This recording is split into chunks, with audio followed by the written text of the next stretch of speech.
어제부터 함께 보기 시작한 호세아서는 소선지서의 첫 번째 성경입니다. 특별히 북이스라엘을 위한 선지자로는 아모스와 호세아를 꼽는데요. 바로 이 호세아가 북이스라엘을 중심으로 남유다를 향한 하나님의 마음까지도 전하면서 그들에게 심판을 선포하고 돌아올 것을 요구하며 그럴 때 회복이 일어나게 됨을 말하게 됩니다. 주전 8세기에 주로 활동했는데 40년 후면 아수르에 의해 멸망하게 되는 북이스라엘에게 하나님의 말씀을 선포하고는 있지만 여로보암 2세 때에는 나라가 경제적, 정치적, 군사적으로 안정되고 오히려 풍요로이 잘 살던 상황이었기에 사회적으로나 도덕적으로 점점 더 부패해져 갔고 영적으로는 우상을 섬기며 하나님을 점점 외면하였던 모습이 가득했던 시기였습니다. 자신들의 코앞의 미래는 전혀 알지 못한 채 그저 부패하며 방탕하게 세상적인 것들을 누리며 살아가는 그들 앞에 선지자의 음란한 여인과의 결혼이라는 뉴스와 불륜, 그리고 그녀를 다시 되찾아오는 더 큰 뉴스를 통해 그들에게 하나님의 마음을 전하고 있는 것입니다.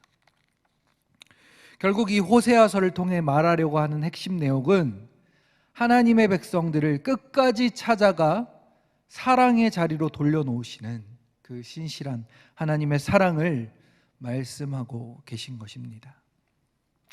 우리가 내일까지 보게 될 1장에서 3장까지는 호세아와 고멜의 이야기를 통한 하나님의 메시지를 알게 되고요, 4장부터 14장까지는 북이스라엘과 남유다의 죄와 심판의 메시지를 담고 있습니다. 호세아 본문뿐만 아니라 소선지서 전체를 바라볼 때 한 가지 중요한 것을 짚고 갈 필요가 있는데, 이 북이스라엘의 멸망의 원인 중에 대표적인 핵심은 바로 혼합 종교라는 사실입니다. 여호와 하나님만을 섬기라는 하나님의 계명 앞에 특별히 엘과 아세라 사이에서 태어난 바알이라는 신을 섬겼는데, 비와 폭풍을 주관하는 신이기에 농사와 안전을 책임진다 생각했습니다. 그리고 그것이 풍요로 연결되며 생식력을 주관하고 있어 다산, 재생산의 신으로 알려져 있었고 그것을 믿고 따르며 그에게 순종했던 것입니다. 이 바알신을 섬기는 행위 자체가 음란한 여인의 행위를 상징하기도 하지만 그 종교 행위 자체 안에도 매춘 행위와 술 취함을 통한 음란한 즉 음행과 간음, 성축체 등을 하도록 하고 있었기 때문에 그 결과가 죄악이 가득한 세상이 될 수밖에 없었던 것이기도 하다는 이야기입니다. 이런 행위들이 이야기되는 것 자체가 바로 하나님을 떠나 우상을 숭배하는 행위였기 때문에 가장 기본적인, 그러나 가장 중요한 것을 잃어버리고 멸망의 길로 걸어가고 있었던 것입니다. 그런 그들에게 고멜이라는 여인과 결혼, 음란한 자식들을 낳는 행위를 통해 이스라엘 백성들에게 하나님께서 말씀하고 계신 것이죠. 그것의 시작이 바로 1장의 말씀입니다. 특별히 하나님의 분노의 마음과 아픔의 마음과 답답한 마음을 표출하고 계신 것이 자식들의 이름입니다.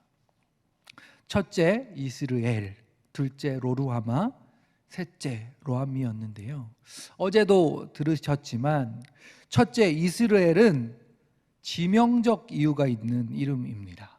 바로 북이스라엘에서 가장 악했던 아합과 그의 아들들, 또 아합의 아내였던 이세벨까지 하나님께서 기름 부으셨던 예후를 통해 피로 물들였던 한 가문이 진멸당했던 곳이 바로 이 이스라엘이었습니다.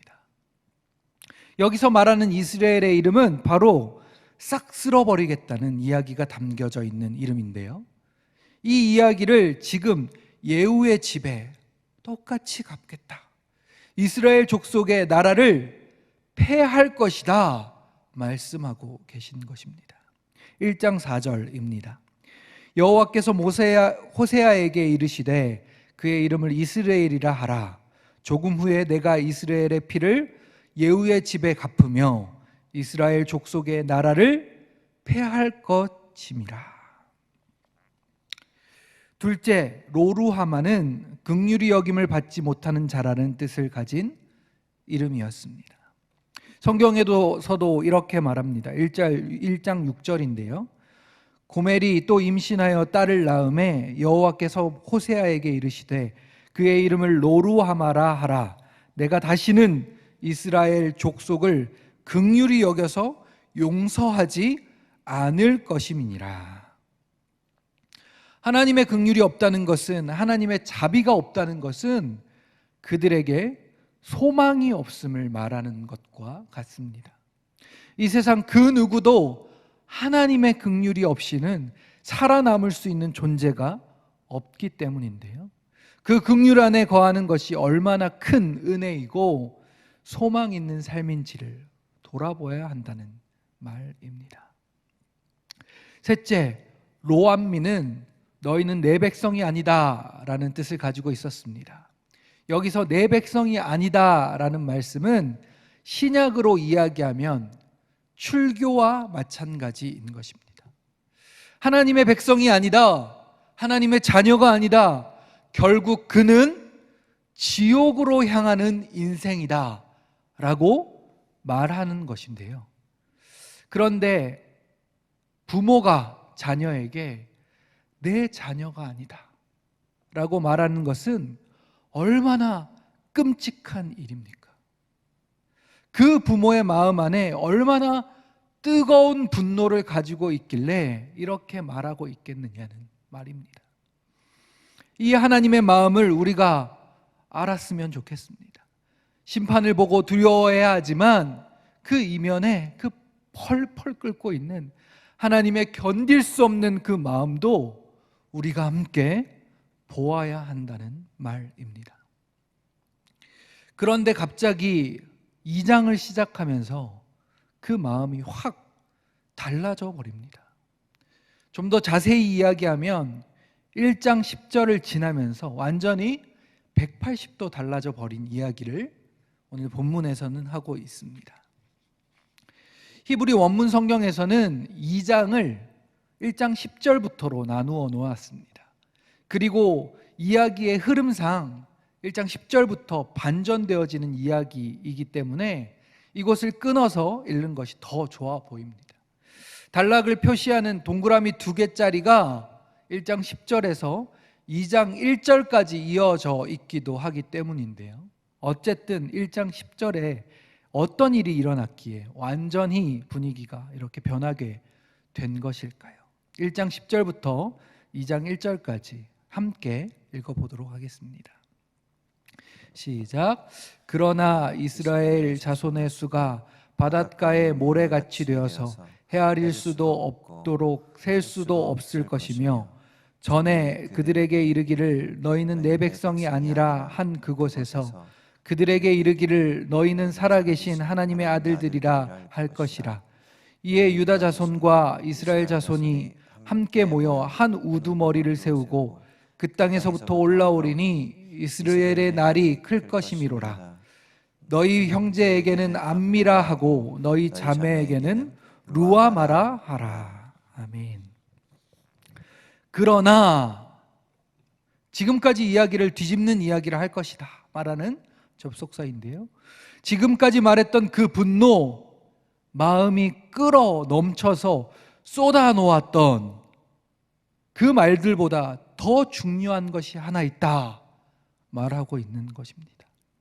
그것이 바로 아브라함과 하셨던 언약의 말씀입니다.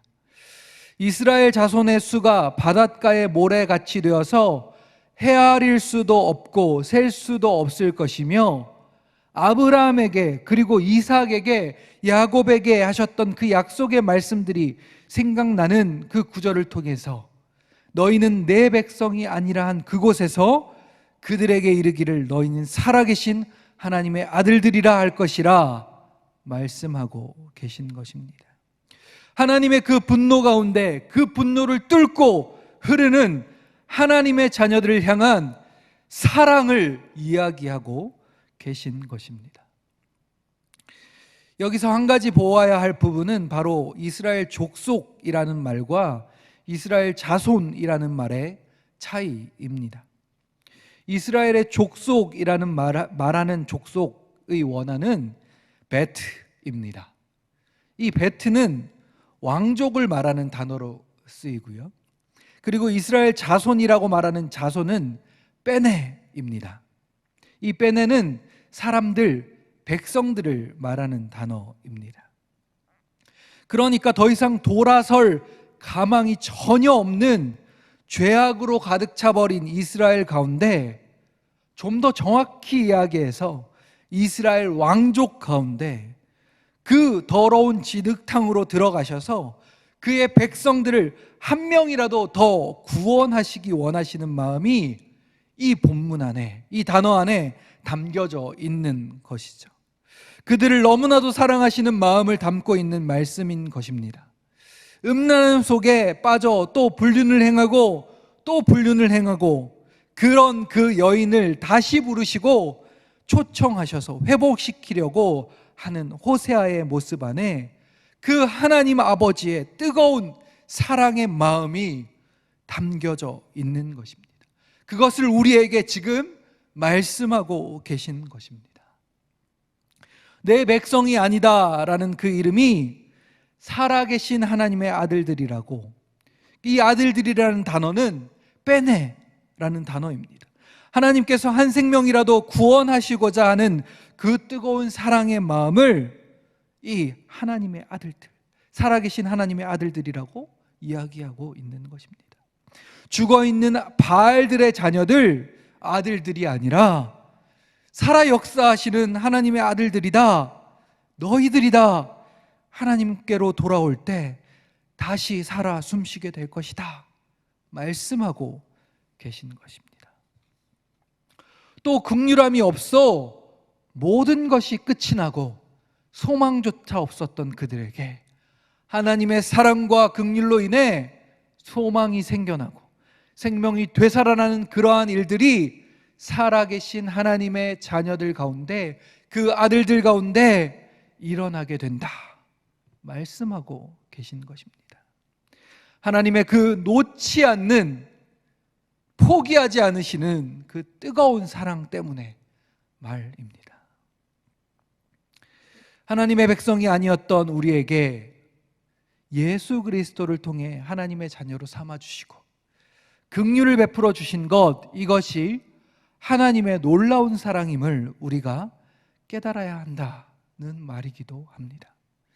그 긍휼이, 그 사랑이 없이는 한순간도 살아갈 수 없는 존재임을 깨닫고 오늘도 우리의 진흙탕과 같은 인생 가운데 찾아오셔서 모든 것을 함께 겪으시며 그곳에서 우리를 견뎌내실 주님만 의지하며 신뢰하며 사랑하며 살아가게 되시기를 주님의 이름으로 축복합니다. 마지막으로 2장 21절부터 23장 3절까지 함께 읽고 기도하도록 하겠습니다. 시작. 여호와께서 이르시되 그날에 내가 응답하리라. 나는 하늘에 응답하고 하늘은 땅에 응답하고 땅은 곡식과 포도주와 기름에 응답하고 또 이것들은 이스라엘에 응답하리라. 내가 나를 위하여 그를 이 땅에 심고 긍휼히 여김을 받지 못하였던 자를 긍휼히 여기며 내 백성 아니었던 자에게 향하여 이르기를 너는 내 백성이라 하리니 그들은 이르기를 주는 내 하나님이시라 하리라 하시니라. 아멘.